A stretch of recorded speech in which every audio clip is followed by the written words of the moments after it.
So I've got my little chart here. The main color here is in pink and the contrast color is in white. And I'm gonna be reading this chart from right to left. So I'll start here with the first stitch, second, third, fourth, etc. So to get started, we're gonna do this little zigzag pattern here on the bottom, which means that we're gonna have to start knitting with 2 colors at once.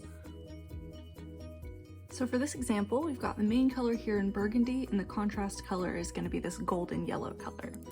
So to get started, I've got my main color on the left, I'll be knitting that continental style, and then my contrast color's on my right, and I'll be knitting that English style. And to start knitting Fair Isle, we're gonna insert our needle tip knitwise into the first stitch, just like normal. And then we're gonna grab the tail of the contrast color and form it into a loose loop, like that. Then we'll just pop the loop around the end of our needle here and pull it through, just as you would a normal stitch. And then we've got little every other pattern here.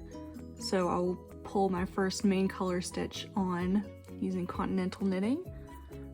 And then the next stitch will be the contrast color. So I will knit that English style, and then we'll just keep going down the row.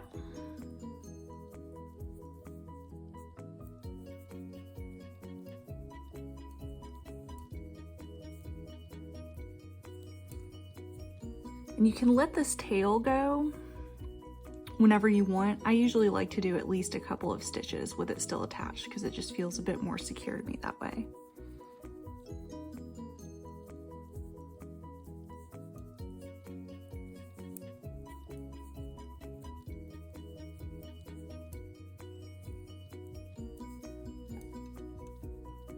And there's our first half of our first row.